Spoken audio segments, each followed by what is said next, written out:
Hi there and welcome to a new video in which we're going to be trying to create a whole game live here with you in Godot using ChatGPT. I've actually been able to use ChatGPT a lot in the past months and it has really helped me streamline my workflow, and that was basically because I have not been using it as a lot of people is doing right now. That's why I've been able to take a huge advantage of this amazing tool.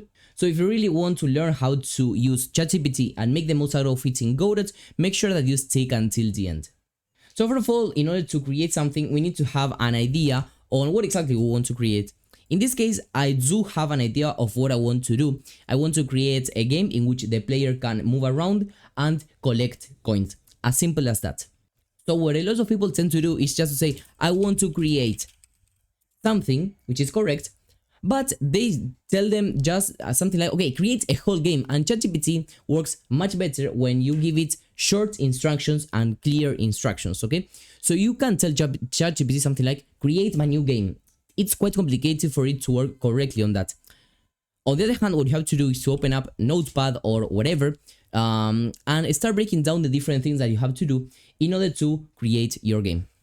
So for this game in which the player moves around and collects coins, what we first have to do is to, for example, set up the player. And this has different parts inside of it.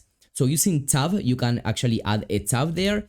So you can divide these sections a little bit better. So to set up the player, what we need is a player scene, a player script to move around, and also later on we're going to be doing player collision, for example. That is our first step. The next step would be, for example, to set up coins. Okay. So for this, quite similar. We're going to first needing a coin scene. Then we're going to be needing a coin script to detect collisions with the players. I'll start with this first task. So to set up the player, we want to create the scene. And this is actually something, and here you can show, differentiate between things that you yourself should do and things that you can help yourself with AI. So to create a player scene, you should probably already know how to set up your scene right now. So I have here an empty Godot project, and the first question that you may have and you can ask ChatGPT is, okay, what type of node should I use for a character? So for this case, what you can tell ChatGPT is, I want to create a game in which the player moves around in 2D and collects coins. Let's do it together step by step. Firstly, I want to create the player. To create the player, which node should I use? So first of all, here you also have some buttons, okay? Here you can attach and upload files. This is not something that you would really use a lot. If you want to provide code, just copy and paste it. Here to search, you can give it a URL and you can search on it. Also, this could be useful if ChatGPT is giving you an outdated answer, it's giving you a function that doesn't exist anymore. And here you can tell you, okay, go to a web and check why this is not working correctly, so it can get the latest updates on the engine. This is something that really happens a lot. And reason, this will basically make ChatGPT take much more time to answer, but it will probably give you a better answer. This can be used for more complex situations or problems. In this case, and in 90% of cases, it is not something that you will really be taking advantage of. Deep research, well, this is maybe just something that you're going to be using when you want to research for a university work or something like that. And well, here you can also create images. Once again, that's not something that we really want to use. So first I want to create a player. Which node should I use? So let's give it a second. So once again, now ChatGPT has a context of exactly what we want to create, because it's not the same if you tell it, I want to create a player, what type of node should I use? ChatGPT doesn't know if your game is going to be 3D, 2D, if you want to create a platformer, a top-down game, etc. So here we have given in just one sentence all the context that ChatGPT needs for this simple instruction. And here ChatGPT indeed told us that the best node will be the character body 2D. Now here once again the answer is a little bit incomplete, because we can indeed create a player with, for example, an area 2D, okay? So once again, this is not written in stone. You can't just create players with character bodies 2Ds. But once again, it's the best answer, okay? And the best, yes, the best answer basically. So let's go ahead, add the character body 2D, and let's basically do the basic setup. So let me create here a player. Let's create a new scenes folder. Let me create a new sprite. I am basically using the the Control A shortcut to quickly add the child node, as you can see, so it's pretty useful, and the collision shape. So for the sprite, let me super quickly put there the Godot icon, and just let me create a circle over here as the collision shape. Okay, once again, something super simple. You can even ask ChatGPT how to do it, and it will probably do it, but I think that you already know why we're adding these nodes over here, so really there is no need to do it. So now we have basically done the first step in our process, which was basically setting up the player scene. Okay, so we can basically put here some X's, for example, or whatever. So now we need a player script to move around. So what we are going to do is attach a new script, okay, a new empty script, and save it into a new folder. Okay, and let's see how exactly we handle this. Now I want you to add a movement script to our character body 2D. Okay, so let's give it a second. And here we start to see some things that could have been made better. Okay, so first of all, we copy this and we just paste it in. Okay, so we have some comments, which is amazing. Okay, let's save the script, by the way. And we also have some notes. Make sure your project settings map has the following actions. Yes, all Godot projects have this by default. Well, here it actually tells us these are pre-configured by default in Godot, but you can double check just in case. Okay, quite interesting note over there. Now here there are some problems. I believe this should still work if we run the sim. This does work, as you can see. Now the biggest problem with this is the following. The code is trash, literally. Okay, it could have been made 1,000 times better. Well, not maybe 1,000 times better. But first of all, here we're using an export variable to manage the speed. This is something that it's only used for when you're a beginner. You maybe don't understand that much variables, but in 99% of cases, I hate using exports annotations unnecessarily, okay? I prefer much more to just assign everything in code, because what happens is that, okay, you set speed to 300, but when you look at your script, speed is 200, so it doesn't make sense. I don't like having the values in two places. I just love to have it in one. So I will create this as not as an export variable, and also speed is actually a constant. Its value is not being changed. So in reality, this should be a constant, and constants are displayed on this case like this, all in capital letters. The thing is that you cannot export constants, so I understand why ChatGPT made it a variable. Okay, but once again, it would not have been the best thing. Now also here, ChatGPT is using static typing here, and it's not using static typing over here. This doesn't make sense.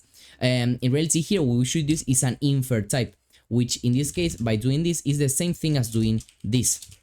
But what happens here is that this is redundant, since we are also here putting vector 2, so it doesn't make any sense. So once again, ChatGPT is kind of correct but incorrect at the same time. If you use static typing here you should use either infer types or static typing. Now in order to read the input, this is, let's say, correct, but not correct at all. Instead of doing it like this, what ChatGPT should be using is input.getVector, okay? And here we should provide the corresponding access. And let's actually try to do it directly on ChatGPT. So let's tell it. So here basically I told it to use input.vector, which is the correct function. And here it even just tells us, absolutely, using input.vector makes the code cleaner and more readable. So if it makes the code cleaner and more readable, why are you doing all these things over here? I don't understand that. So once again, here we got the new code. Let's press Ctrl A to select everything, Ctrl B to paste, and let's also fix this again. So this should be a constant, and this should be speed like this, and this should be like this. Okay, there we go. Now the code, I believe, is mostly perfect. Okay, so we should maybe replace these UI actions with our own custom actions, but that's not really something pretty important. We're also not using delta, so we may want to prefix this with an underscore. And right now we should be having like the exact same logic, but now it is just working. It just have a cleaner code. Okay, so indeed ChatGPT has been able to provide us with what we wanted, but still we did have to provide some stuff, okay, some input from our end. Now let's continue to add the coin. So once again, here, if you don't know what type of node this should be, you can ask it. And as you can see here, it told us that the best one would be an area 2D, and you even have the instructions on how to do it. So let's super quickly set this up. So what I did was quite simple. I just created here a new sprite, okay, a little bit smaller, and I also modified its color to be yellow so that we can differentiate it from the coin, sorry, from the player. I'll also just rename it to coin and save it right over there. Lastly, the instruction that we need is that when we collect the coin, well, the coin actually gets deleted. So we have the steps to connect the corresponding signal. And also here how ChatGPT sometimes structures its answers. It's quite maybe not correct because it told us, okay, select the coins to the coins area to the node. Okay, coin to the node. In the node tab, find the signal called body entered. Okay, which is basically this one. Double click it and connect it to a new function in the coin.gd script. But we have no script in the coin. It's not until the next step that it tells us make sure the coin has a script attached and whatever. But in reality, ChatGPT should tell us step 1, create a new coin.gd script and attach it to the coin. Okay, and here we don't have that information, so we have to kind of infer it ourselves or kind of continue reading, because sometimes you do feel overwhelmed. You try to do exactly what ChatGPT told you to do, you don't find the answer, so it may sound quite obvious, so quite common. It will be common sense, but it's usually said that common sense is not that common. Okay, so sometimes try to read the whole answer if you face an issue or you don't know how to continue, because sometimes the answer may be just beneath the answer or whatever, not beneath the answer but beneath another step of the answer.